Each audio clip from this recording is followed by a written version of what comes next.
let's talk really quickly. There are two types of canning, right? There's boiling water canning and there's pressure canning. And this is a pressure canner. They look all, there's all different kinds of makes and models and whatever, but this is mine. And this is a water bath canner. When we can, we want to always can with the correct method. So high acid foods, which are essentially any fruit, jam, jelly, fruit, or a pickle. Salsa is a pickle because we add vinegar to it. So regular pickles, pickled asparagus, whatever, can be done. Those are all high acid, and those can be done in the water bath. Anything that's low acid, which would just be like, your green beans that you didn't pickle, or your beets that you didn't pickle, and meat are always in the pressure canner. There's no exception to meat. It's always in the pressure canner, period, always. Okay, always. I met a guy at a yard sale one time. He was looking for a canner, and my husband's always like, oh, well, my wife teaches canning classes. Maybe she could answer your question. He's like, well, I saw this method where you could can meat for 5 hours in boiling water. No, you can't. Not in live. It's called botulism, and it's a really weird thing. Like, canning is super safe. Like, the cases of botulism are really super small, and every time I read about it happening somewhere in the United States from canning, I read, like, what the person did, and they did everything wrong. And I'm kind of the person, right? Like, I'm the person who's like, I don't need the U.S. Department of Agriculture to tell me what to do in my kitchen. Thank you very much, right? But when it comes to canning, I kind of trust the ball people because the ball people want me to buy their jars.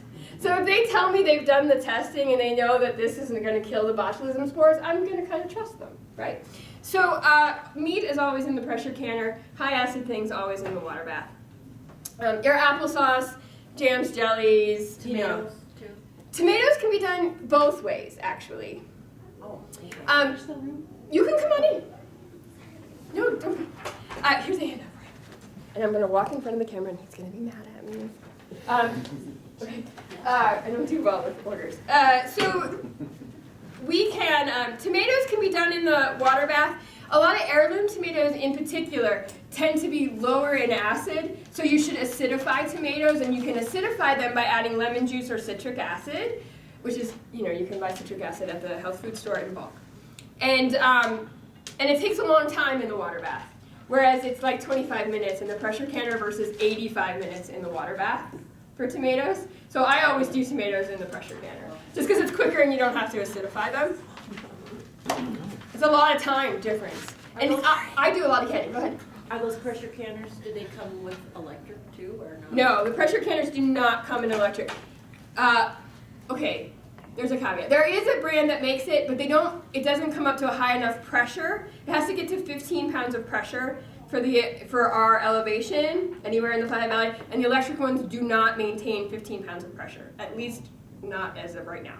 Well, but you can buy a water bath one. The Instant Pots and all those things are going to tell you that it's safe for canning, but if you read the fine print, it's going to tell you that it will not maintain 15 pounds of pressure throughout the process time, and if it does not maintain that 15 pounds of pressure, it is not safe. okay. So you just add the water one time, right? You don't have to keep it. Well, let's talk about that. Okay. Let me get to that part. Okay, so that's the general process. And of course, our general equipment that we need for canning, we obviously have to have jars. And jars come in different sizes. This is a half pint, right? This is a pint. This is a quart. There's 4-ounce jars. Obviously, they're a little smaller than this. And there are half-gallon jars. Half-gallon jars are only for tomato juice, apple juice, orange juice. That's it. But you have to have a really high canner to do a half-gallon jar. Because the water has to come above the jar 2 inches. So think, a half-gallon jar, you gotta have a really tall canner. I don't can anything in a half-gallon jar at my house. I wish they would test it for broth, because I could easily use a half-gallon jar of broth, because I usually use 2 quarts of broth for a big pot of soup, right? So, but they haven't tested that yet. And then obviously jars come in 2 different sizes. They come in a regular mouth and a wide mouth. It doesn't matter what you use for what. The more you can, you'll have a preference, kind of. Like, I like to do pickles in a wide mouth jar because it's easier to get the spears, kind of pack them in there. But like for sauce, a regular mouth jar is just fine because you're just going to pour out a liquid, right? But it doesn't really matter. And I personally do not, the only time I buy used or new jars is when I teach a canning class. for my own home, I buy used jars. You know, I find them at yard sales and whatever. So, beggars can't be choosers. I just take whatever they have, and I'm happy for it. So, and you'll learn, the more you can. Like, I know that we eat a lot of homemade pizza, so we can our own pizza sauce, and like a half-pint jar is the perfect size for one pizza for 2 of us. So, so you kind of learn like what size to do based on how much you eat. Yeah. So I've received gifts of like canned goods in just like a regular old jar, like a ragu jar or something.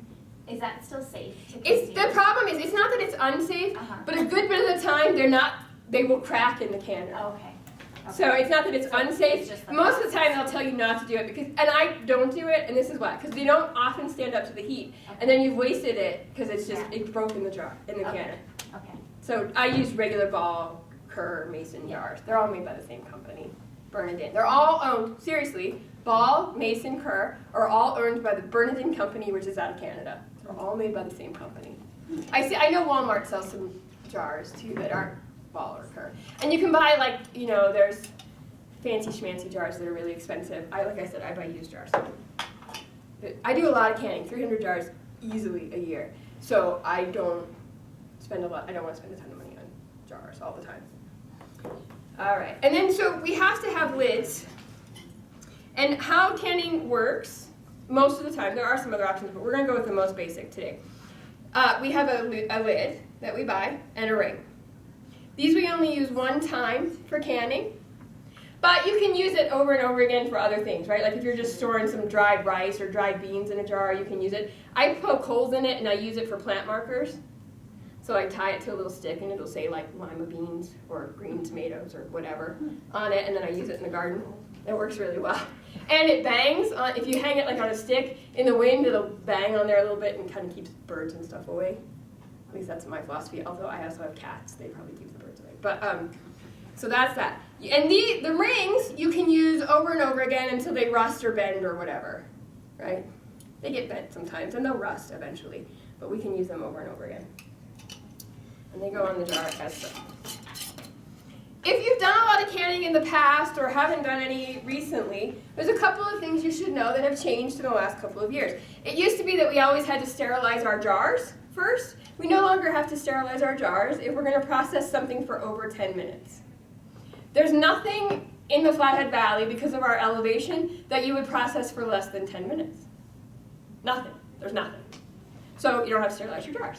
Pretty nice, right? Huge time saver. You can heat your jars, and I put on the little handout a couple of ways to heat your jars. You want to, because you're going to put a hot liquid in it. So if they're super cold and you put a hot liquid in it, they're going to break. I mean, it's glass. So it's worthwhile to maybe warm them up a little bit. I often don't. And then I pay the price for it because I usually end up cracking one or two. And then if you did a lot of canning in the past, we had to simmer our lids. About 2 to maybe 3 years ago, Ball changed that. We no longer have to simmer our lids. In fact, we do not want to simmer our lids if they're Ball. Of course, if you get some other kind of lid that is not a Ball or Mason or a Kerr lid, read the instructions and follow whatever the instructions are on the box. But the Ball people changed the rubber compound. And so if you simmer them now, you're actually going to ruin it and you probably won't get a good seal. So we just want to wash them off with soap and water. Okay. If you have old lids sitting around for some reason, simmer those still. Again, follow whatever the directions are on the box, but the new ones will say not to simmer, just wash.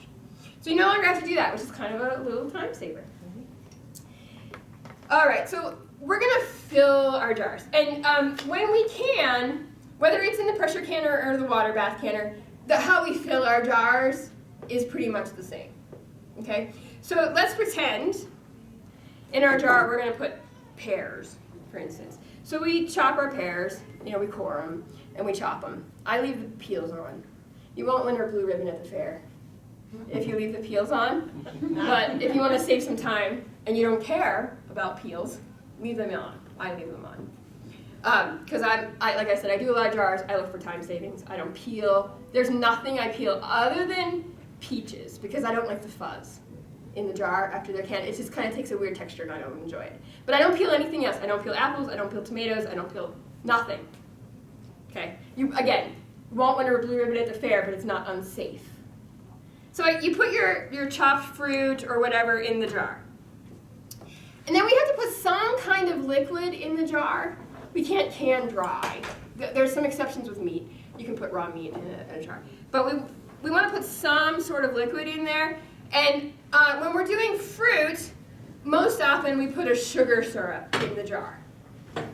And it can be a light sugar syrup, it can be a heavy sugar syrup, it can be medium. There's all different kinds of recipes for that. Here's a handout for you. You can put all kinds of sugar syrup in. I always do an extra light sugar syrup, which is, an extra light sugar syrup is 1 1/4 cups of sugar to 5 1/2 cups of water. Okay, that's extra light sugar syrup. I use that personally. So we would have that boiling and we would put it on top of our fruit. You can also use water, you can also use fruit juice if you wanted to. The thing about just using plain boiling water with fruit is that it will make for really soft fruit, like extremely mushy fruit, because the sugar helps provide some viscosity and texture to the fruit. So I personally don't, and you can use honey too. You could use honey too, but honey's expensive if you don't already have a beehive, right? Okay, so I just use plain sugar because it's cheaper and it works just fine for me. You can use, like, I know a gal who does a lot of sweet cherries and she always uses apple juice with it, and that'll work too because apple juice is fairly inexpensive, you know. So you can do that.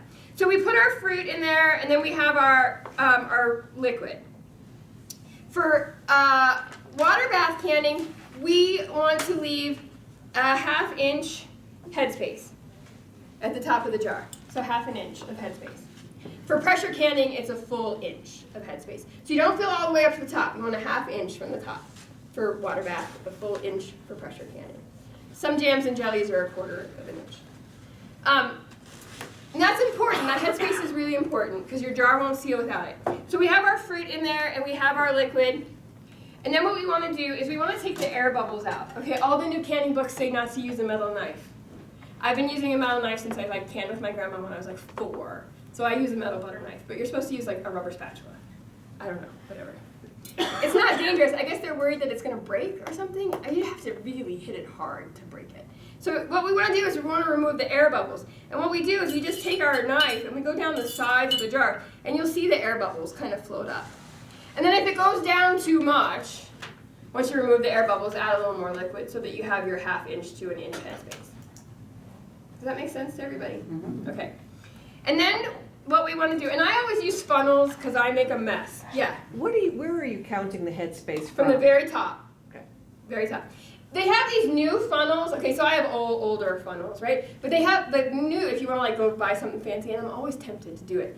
But I just eyeball it. But they have these new funnels now that actually have the markings on them so that you can tell how much 1/2 inch an inch is. They fit right over top of the jar. They're very cool. But I always use a funnel because I have a tendency to make a mess. I also can on a towel, old ratty towels, so that if I spill, it's easier to clean up. And if you're doing cherries, like pitting them and whatever, there are towels everywhere because otherwise it looks like something really gruesome happened in the kitchen. And even with that, 2 weeks later, you'll be like, how did I get cherry juice up there? So whatever. So I use a funnel. So after we have it full and we have we've removed our air bubbles, we want to take a damp washcloth, and we want to wipe off the top. We don't want any kind of sugar or residue on that top rim.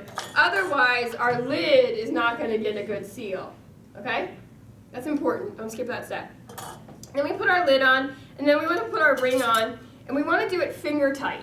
You don't have to jam it on there, just finger tight. And then ideally, you have your water boiling in your canner, right? And we put our jars in there. Most canners will fit 7 jars. 6 around the edge and 1 in the middle. And if you buy a real canner, they come with a little rack. Put your jars on the rack, and then submerge it. And what we want in water bath canning, we want our jars to be submerged by at least 2 inches. So we want 2 inches of water above the top. If you don't have a regular canner, they're really cheap. Go buy them. I mean, you can go find them at the thrift store all the time. But if you don't have one, you can use a regular stock pot. Again, you just want your jars to have 2 inches of water above the top. But you need to put something on the bottom so that the jars aren't directly on the bottom. They'll break. And you can use anything to put on the bottom. You can put like a towel, quite literally a towel. I've tried this, and it kind of makes a mess. It's like the water boils around the towel and it kind of burps. Kind of funny. I don't know how to say it. It just kind of burps. But it'll work in a pinch. The other thing you can do is if the pot is big enough, you can put like a aluminum pie plate down there or something, turn it upside down and put the jars on top of it, kind of thing. So, but a regular canner can't go wrong with. Okay, so this is a water bath canner. You know, and they have those enamel ones that you see everywhere, right? Like the blue, everybody knows what those blue enamel canners look like, right? I had 2 of those rot out in the same year. Like quite literally spring a leak on the pan. They were old, obviously. So I upgraded to a stainless steel one when that happened. So it will never rust out. And I bought it on Amazon, like in the scratch and dent. There's a big dent in the side, but it's not broken, right? Like it's got a little dent. And because it had a little dent, it was like $40 instead of 70. So, whatever, that works. But if you have a pressure canner, you can also do water bath canning in the pressure canner. You just wouldn't lock the lid down, right? So you can water bath in that. And then a pressure canner usually comes with a rack like this that you put at the bottom. So if you're doing small cans and you want to do 2 layers in the pressure, what would you? You can do that in pressure canning, but not in water bath canning. What would you put between? You usually get more. Just another one of those. Yeah. You can't just stack them on top of each other. No, they'll break. Yeah, you need 2 racks. These racks are pretty cheap if you buy them, depending on your canner. And it depends on the canner whether or not you can stack 2. They have to be pretty tall to do that. This one will do 2 pint layers, and it'll actually do 3 half-pint layers. Or not this one, my other one, which is a little taller. You said in pressure canning? Yes, in pressure canning you can stack them. So in water bath canning, we put our jars in the canner, and then we want the water to come to a full rolling boil, And once it comes to that full rolling boil, we want to start our time. This is the other important thing about canning. We want to always can to the correct method, and we want to can for the correct amount of time. And the only way to really, everything needs its own time, right? Like apples are different than strawberries, right? And peaches are different than green beans and whatever. And so what you want to do is you want to have a really good resource. There's the Ball Blue book, canning book. It's a great resource. This one happens to be my favorite. I don't get any money off recommending this book. It's the Ball Complete Book of Home Preserving. It's got like a gazillion recipes. It's got troubleshooting tips. It has everything you need to know. I teach a regular 6-hour canning class. It's 2 3-hour sessions. And if I had a textbook for that class, it would be this book. It's a great book. There's also a website, it's called the National Center for Home Food Preservation. It has a really weird .com. I can never quite remember it. It's like an extension service for a university. It's the National Center for Home Food Preservation. If you Google that, you'll find it. And they have everything you need to know, and it's all PDFs, and you can download it and print it, and it's free. So what was it called again? National Center for Home Food Preservation. It's on the back of the handout in resources. I guess I did write it down, but see, like it's www.uga.edu/whatever, so that's it. Really great. I can't say enough great about that website. Okay, I'm a blogger, like I make money writing about food. Please don't trust susiehomemaker.blogspot.com's information for timing on canning. Trust Ball or the National Center for Home Food Preservation. If you go to somebody's website and their recipe says, well, you can can these apples in 10 minutes, no, you can't. Okay? You can follow her general recipe, but look up the time, right? Okay. So we start our canner and we do the full rolling boil. At the end of our, say, 25, and the other thing to remember is on the back of the handout, we change time in water bath canning based on our altitude. So all canning recipes in books and whatever will say to process this recipe for 10 minutes, adjust for altitude. So that 10 minutes is for up to 1,000 feet above sea level. And then you have to adjust. You know, you add 5 minutes for every 2,000 feet, essentially. So if you're here in Kalispell, you would just add, if it says can for 10 minutes, you're probably going to can for 15. If you live in Columbia Falls, you're probably going to add 10 minutes, depending on where. So know your elevation. Right? Does that make sense? Mm-hmm. Okay. So we have our canner and it's going and we're boiling and we pull our jars out after the edge. A jar lifter is really helpful. Like I don't think we need a lot of stuff, but a jar lifter is helpful. So we pull our jars out of the canner. And then we want to let them cool. And again, I put mine on an old ratty towel on the counter. And I just let them sit. And then you'll hear the most wonderful sound in the whole world, which is when the jars start to seal. And they'll go ping. And it makes you so happy. Like, it just does. And when I teach a canning class and they start to ping at the end of class after we've actually canned, we always actually can food. And so it starts to ping and everyone gets really happy. And every canner I know, no matter how long you're doing it, loves that sound. Because it's the sound of success. Woohoo! It worked. Right? All right, so I let my jars cool overnight. Because it can take a little while for some jars to seal. So I always just let them sit on the counter. It doesn't matter if I did it at 8 a.m. They're going to sit until the next morning when I wake up. They're just going to sit there and cool. Once they're completely cool, we want to check and make sure they're sealed. If they're not sealed, they'll make that sound. Right? If they are sealed, no sound. Okay. So we want to make sure they're sealed. If for some reason they didn't seal, it happens sometimes. And usually there's a reason. It usually means that you didn't take the air bubbles out, you had something on top, whatever. Sometimes you can swear you did everything right and it just didn't seal. I don't know. Sometimes it just happens. I've had seal failures. And so what happens with that jar is you have a couple of options. You can reprocess it, but if it's something that you don't want to be really mushy, it's going to get mushy if you reprocess it. So what I do is I just put the jar in the refrigerator and we eat it up within a week. You know what I mean? Or 2. Or I'll drain the water off and I'll just put like the fruit like in a plastic bag in the freezer and use it for smoothies or something in the winter because it's going to be pretty soft. So you're going to want to use it for something baked. But it works. So you know, it's not a total loss. But that's what you need to do. The other thing I would do is if a jar doesn't seal, I would check that jar really closely. It could be that there's a little chip in there somewhere that you didn't see and you don't want to reuse the jar, right? And that chip could have a, you know, just be letting air in or something so that it's not working. So always check the jar and toss the lid. So that's what I do. And after, okay, so let's just pretend it all sealed perfectly. We want to take our rings off, wipe any yucky stuff that might have seeped out of the jar, and then we put it in our pantry. We do not store our jars with our rings on. How come? Okay, a couple of reasons. Number one, sometimes a jar will lose its seal in the pantry. Doesn't happen very often, but it does happen. Where, like, you know it was sealed, you go and check on it a couple months later, and somehow it lost its seal. We'll know because it'll probably be moldy. Plus, you'll check it before you eat it, make sure the seal's so good. If you have the lid on and the jar lost its seal, it has the potential to reseal and give you the impression that that food is safe, but it's not safe because air got in, air resealed, and you have a chance of botulism. But if you did that wiggle, would it wiggle? It doesn't matter. If you had the lid on, it may have resealed, is what I'm saying. Because the lid will have put enough pressure on, the ring will have put enough pressure on the lid to make it reseal. Does that make sense? Yeah. This is like a scientific proven fact. The other thing, and this is not a big problem here in the Lehigh Valley because we're not as humid, but in other places, sometimes if it's really humid and you happen to have like a little bit of sugar water or a little piece of food still on the jar, it will mold, and that mold will go up and pop your seal.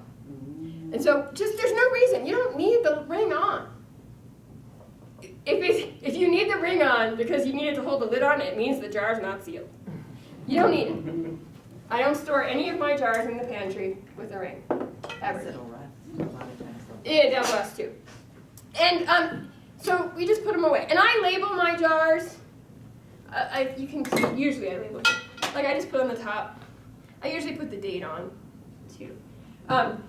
So that I use up any old stuff before I use up new stuff. Because sometimes, not often, but sometimes, you know, we'll go to can applesauce like in September, and there may be 1 or 2 jars from last year still left over. I want to eat the oldest jars first. The U.S. Department of Agriculture and Ball say that you should use up canned food within a year. I say if I canned it in the jar, the seal's so good I'm going to eat it because I don't waste food. But, you know. The friends who were telling me to turn it upside down when you take it out. Okay. Old wives' tale. Well, I have a friend who still does it, but it's an old wives' tale. They'll say that it helps the seal, but it really doesn't.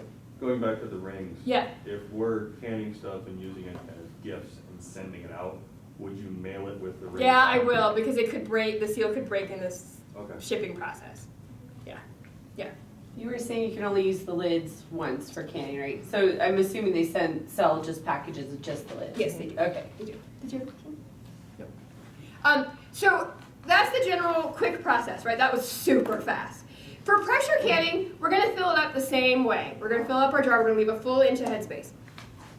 Obviously, we're not gonna add sugar water to our green beans, right? But you can just use plain boiling water. And you can add salt if you want, but you do not have to add salt. Salt is not the preservative, the canning process is the preservative, right? So I, in fact, don't add salt to any of my canned goods, because then I can salt when I cook with them later, like if I add them to a recipe or whatever, I can just add the salt and seasoning later. I personally don't add salt, but you sure can, but you don't have to. Okay. So in pressure canning, in the water bath, I said we're gonna cover our jars by 2 inches of water. In the pressure canner, you want to follow your manufacturer's instructions, and they're not universal. So this is an all-American pressure canner, and it says to put 1 inch of water in the bottom. That's all I put, 1 inch of water. In the Presto one that I used a couple of years ago, theirs was to add 4 quarts of water to it. So whatever your owner's manual says, you want to add that much water to the pressure canner. And then we put our jars in, and we lock the lid down. And in my case, it's like this. And in the All-American, you do it kitty-wampus like a tire. Kitty-wampus isn't a real word, but it's a word I'm using. So it's like putting lug nuts on a tire. Right? I taught a class one time, a canning class, and it was all guys, and it was all like car guys, and they knew all my references. My husband's a car guy. In other words, you don't go round and round, you go in a crisscross. That's right. pattern. There you go. Crisscross. That's a much better way. So we put it on we have our lid locked down. If it's not locked down, it won't build pressure. Some of them just kind of turn and lock, but this one you have to do this. And then we put it on. I put it on really high heat because every canner that I've ever seen. Anyway, again, we're going to follow our instructions. We have to let steam out for about 10 minutes, and that's this little. Here on this one, the steam pours out for about 10 minutes because we're pushing the air out to make it a vacuum. And after 10 minutes, I close that. In a newer one, you put the weight. Thank you. The weight on top, and it's the little rocker. So you would put a weight on the top, and then you let it come to pressure. On this one, it'll tell me on the dial gauge. And we want it to come all the way to pressure, and it's going to be 15 pounds of pressure. No matter what the recipe says, it's always 15 pounds of pressure. Unless I have on the back, unless you're like under 2,000 feet. Almost all the new ones have weighted gauge. It would be really rare for you to find a dial gauge now. Most of the time they have both. So 15 pounds of pressure. And 15 pounds of pressure is like straight up and down on this, so I can like watch it from anywhere in my kitchen and just see where that is. And we want to maintain that 15 pounds of pressure. And it takes a little figuring out on your stove where that magic like number is on the dial. But just play with it. We don't want it to go below 15 pounds of pressure. It's okay if it goes above a little bit. We don't want it to go above 20 because that's the caution zone. But 17. Okay, and we've all heard the stories, right? Like the pressure canner lid blew off and blew through the ceiling and blah, blah, blah. If you have a modern canner, and by modern I mean from like 1980 till now, they all have a safety plug. And that is going to blow. And only that, not the whole lid. It's just a little rubber lid, little plug. So I've never had one blow up. if it blows, does it reset? It's not like you have to. You have to put every plug in. Get a new plug. Oh. It's just a little rubber plug. Okay. You can come see it if you want. But it would blow. But don't let it blow. Pay attention to the thing. Just be present. You don't have to like watch it. But pay attention. Like usually I'm in the kitchen like writing or doing something on my laptop and I just look up at the pressure canner or I'm getting the next batch ready to go in, right? So just pay attention to that. And once it gets to pressure, that's when we want to start our time, right? So full rolling boil for the water bath, pressure for this. And we start our time, however long it is. And in pressure canning, some things are a really long time. Meat, for example, is 75 minutes in pints and 90 minutes in quarts. So it's a long time. Green beans are 25 minutes, not so long, right? So it just depends. So, and then after we're done, we turn the heat off, and you have to let the pressure come down naturally. You can't hurry it up. You can't like try and let the steam out, because if you do that, you're gonna pull water from your jars and you're not gonna get a seal. So you just have to let it come down to 0 naturally. And quite literally, turn it off and go to bed if you want. They'll be fine. They'll just seal in there and they'll be ready in the morning, right? So just let it come down to 0 naturally. Does that make sense? So you just turn the stove off. Yep, and walk away. There. Oh, Yep, just turn the stove off and it'll come down. It just takes maybe half an hour, depending on the can or how big it is and whatever. 20 minutes, half an hour to 0. And if you're really like, once you get really experienced, you will, if you're doing more than one batch at a time, you'll like have it down. Take some practice where the batch is ready to come out and the next batch is ready to go in. Takes a little experience, it doesn't happen overnight, but the more you can, the better you'll get at that if you're doing more than one batch at a time. And again, it's the same thing. After it comes down to 0, we take it out, we let the jars cool, we take our rings off, we label them, we put them in the canner. Make sense? Any questions about that process so far? Yeah. What are most of those made? I have an induction cooktop. I'm just curious about what they're made out of. This is aluminum. Okay. Yeah, you probably have to use a propane stove outside, which is actually almost better because it's always, when we're canning, most of the time it's like 9,000 degrees and I don't have air conditioning and it's like so hot. Do it outside. Yeah, it's almost better to be outside. I did buy, no, I didn't buy, I was given an electric water bath canner. I did a canning presentation for Ace Hardware and they gave me an electric in payment. It wasn't really payment, I was doing it for free, but they gave, as a thank you, they gave me the electric water bath. So there is an electric water bath canner that is really awesome. And I like it almost better than the one on the stove. So it's expensive, but if you want to have if you have that kind of stove top, it's only for water bath canning, not for pressure canning. It's really awesome. And it has a little spout where you can pour the water off, and you can use it for all kinds of things. Like I use it for when I make giant batches of bone broth, because I can put and then I can just pour the water off, and the bones just sit in there. It's awesome. So great. I'm gonna try it for my maple sap this year too, if I ever get to tap. So anyway, it's a good thing.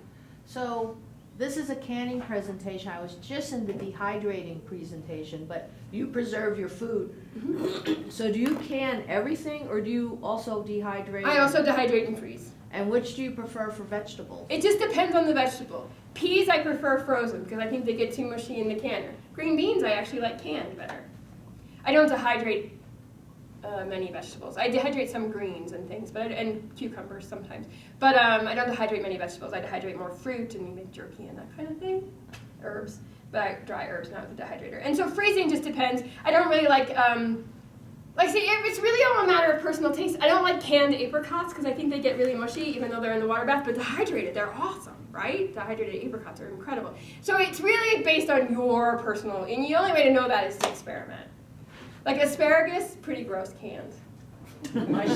Yeah, it's pretty gross canned. But it's okay if you pickle it, if you like pickled asparagus. We're just not big pickled asparagus eaters. I just don't make it. But I think it's pretty gross canned, but it's okay frozen, right?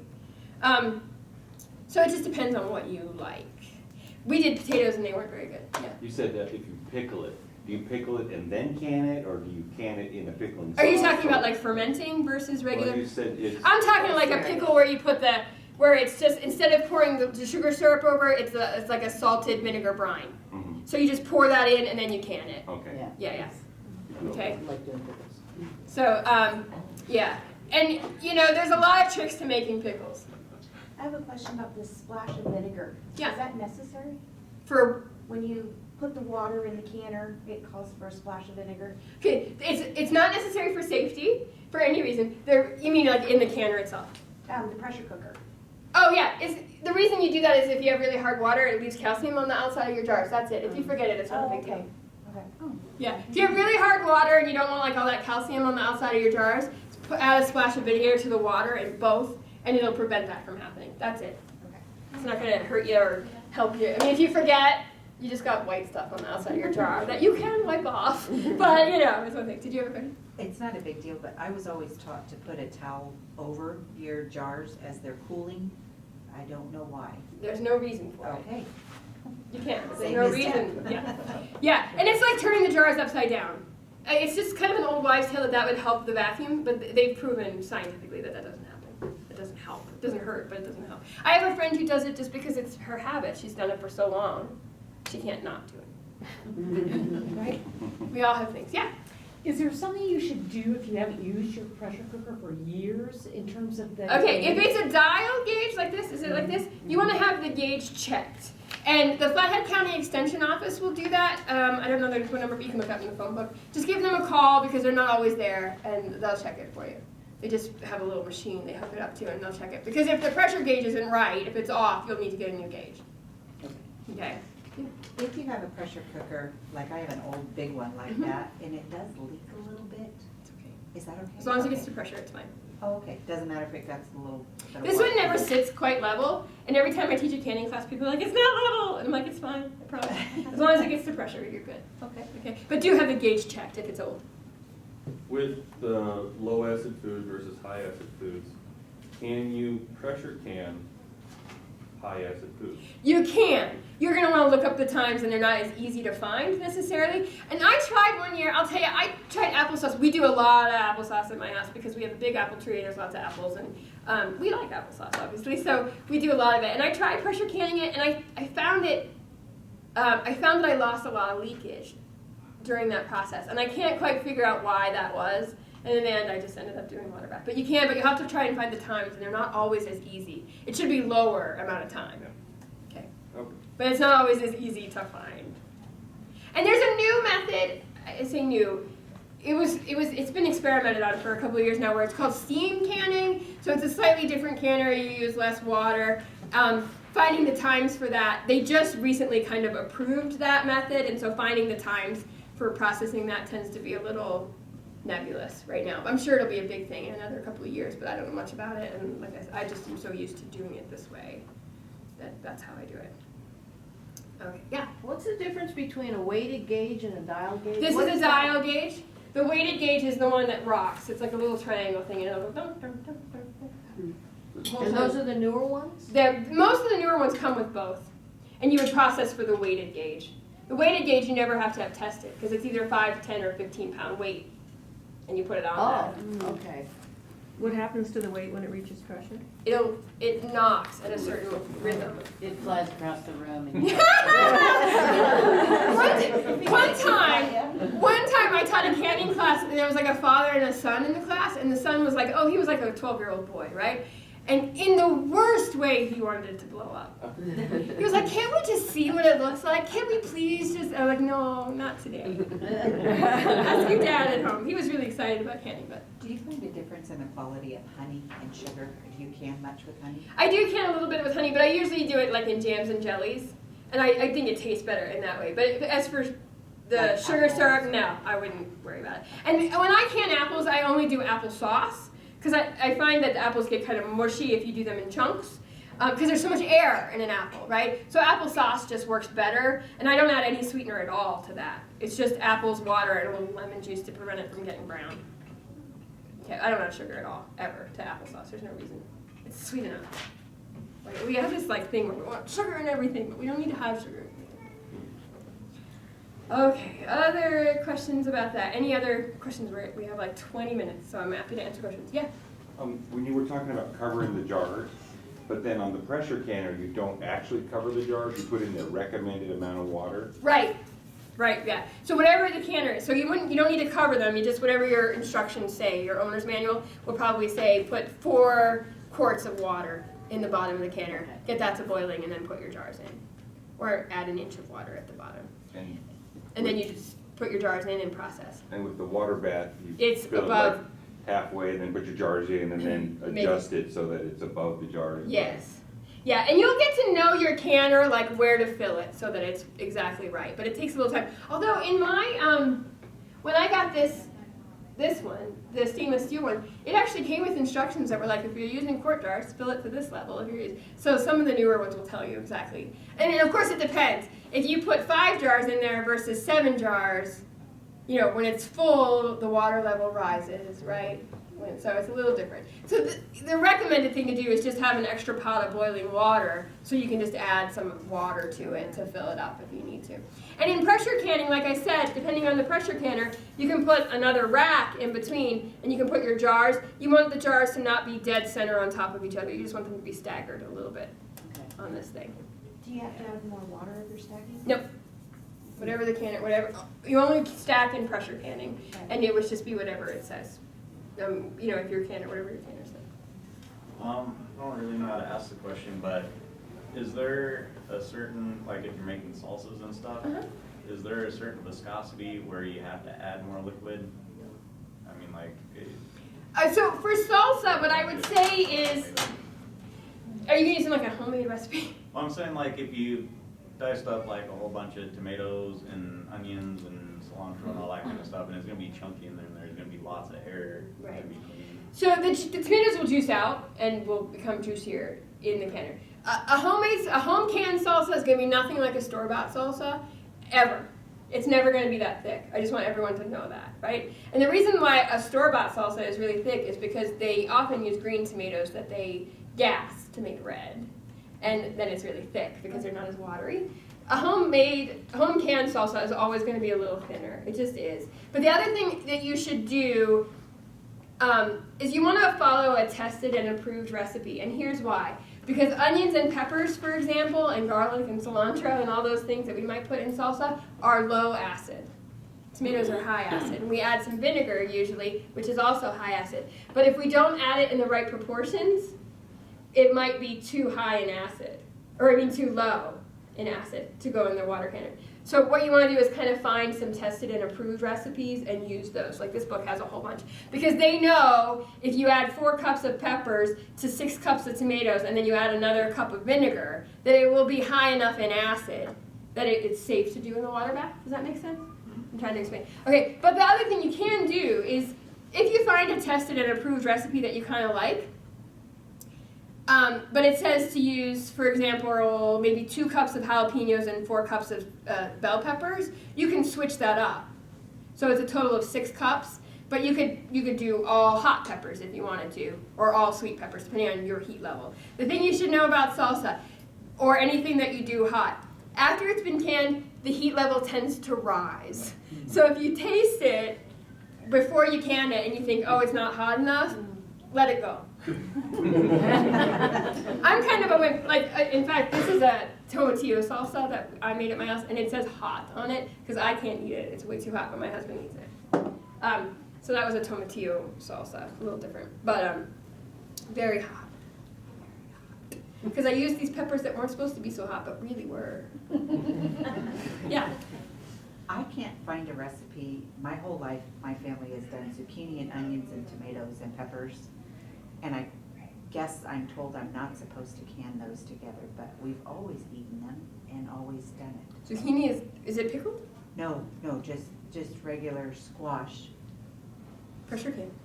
No. Yeah, I Pressure do, can. yeah. But Okay, technically, zucchini is one of the few things that actually has not been tested, so they don't have any recommended times to pressure can it. So I can't tell. I would say no, you shouldn't do it. But again, at the same time, my grandma would never have actually put pickles in the canner and lived to tell the tale, right? So it's one of those things. Yeah, if your family has always done it, you're probably okay. But nobody's died how long do you pressure can? I can't You don't remember know. right now. Have it written down. Yeah, I don't know. Okay, so here's the other thing. If you want to do your own recipes, you want to make your own recipes that you can't find. Like say you want to make a homemade soup and you're going to pressure can it. Say in the soup there's like green beans and potatoes, just as an example, and broth. Potatoes, you have to pressure can for 40 minutes. Green beans, you have to pressure can for 25 minutes. So you want to can for the thing that takes the longest amount of time.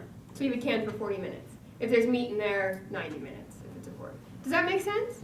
And it's the same thing for water bath canning. Like if you want to make your own kind of like fruit mixture, like you've got some apples and you got some peaches and you got some cherries and you got some whatever, you can put it all in there. Just always can for the thing that takes the longest amount of time.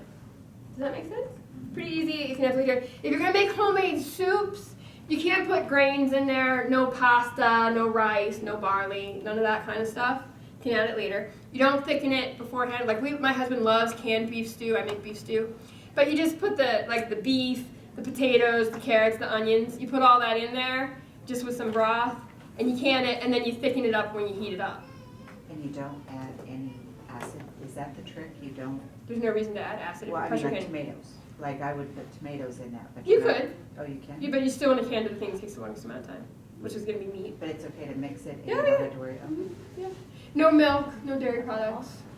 Every once in a while, I will come. Someone will send me an email. And they'll be like, "And I saw this recipe for cream of mushroom soup." No, no cream. And again, you always want to check the book because there's some things like pumpkin, for instance, where you can can it in chunks, but we can't can the puree because the home pressure canner doesn't get hot enough. It's too thick. It can't get into the very center of the jar. So you can can it in chunks, but not pureed. Same thing with sweet potatoes. You can can them in chunks, but not pureed.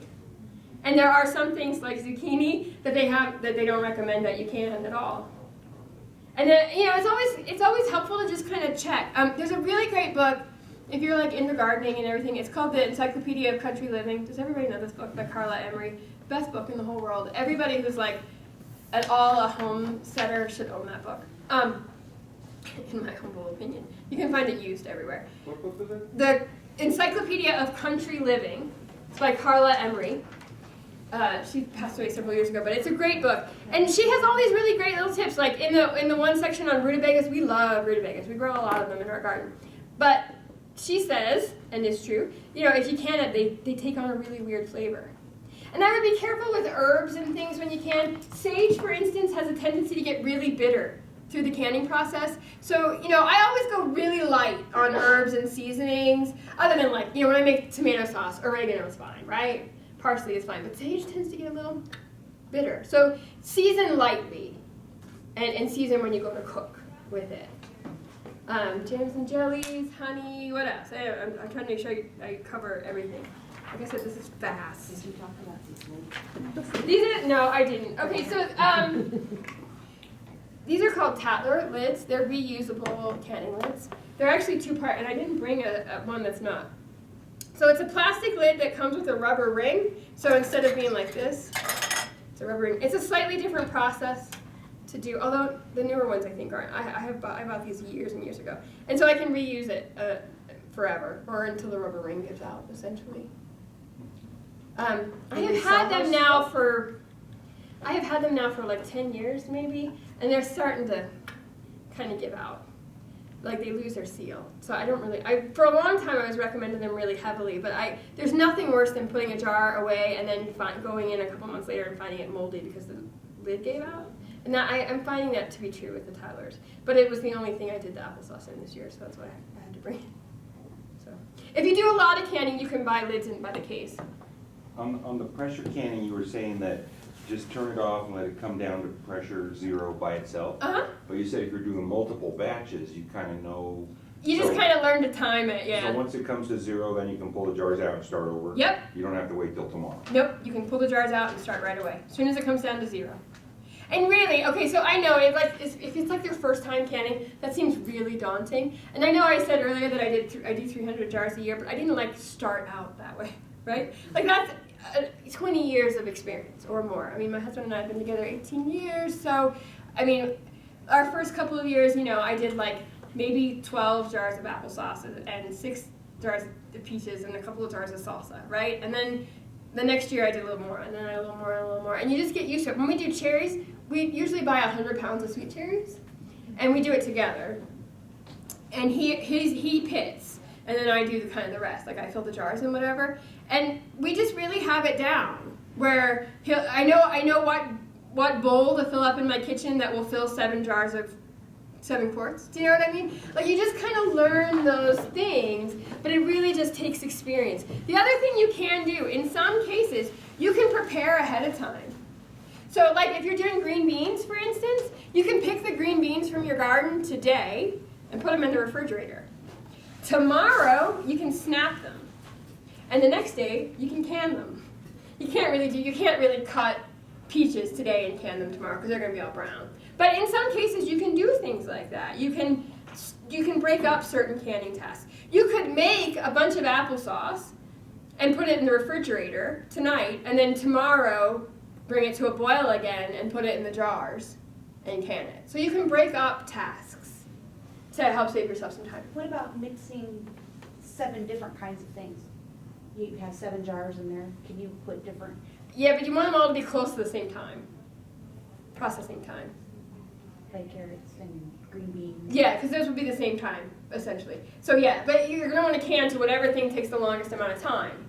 So if you have like, You don't want to put meat in with the beans. right, because they're going to be, because the things that take, like the green beans would be mushy if you put them in the canner for 90 minutes, which would be the same as meat, okay? So you would want them to be the same amount of time. Although if it's a sauce, for instance, or like broth, if you have all the meat strained out, broth is just 25 minutes for quarts. So you could put like a quart of broth and a jar of green beans in and it would be fine because they're processing at the same amount of time. Yeah. So, do you allocate like, okay, I'm gonna do like 5 batches of canning today? Or do you do, because it takes time to get it all done. So, or do you do like a batch, or do you have like 2 of those going so you have 14 cans Sometimes I'll have 2 at going. a time? Yeah, sometimes I'll have a couple of batches going, but I really do, I just kind of do it when I feel the urge to do it, right? Like if I don't feel like it, I don't do it, okay? I mean, I don't let anything go to waste. But you know, if I don't feel like making tomato sauce today, I'll freeze the tomatoes and I'll make sauce later when I feel like it, okay? So, but I do just kind of like, but I know when the Flathead cherries come ripe, we're gonna buy them, and that's the whole weekend. We're doing nothing else but cherries. Because it's gonna take, well, but we can do 100 pounds in a day, 8 hours. What do you do with that many cherries? It's we don't buy any fruit all winter long. Oh. I don't juice with them, or? No, we just pit them and eat them whole. Pit them and eat them as snacks, as lunch.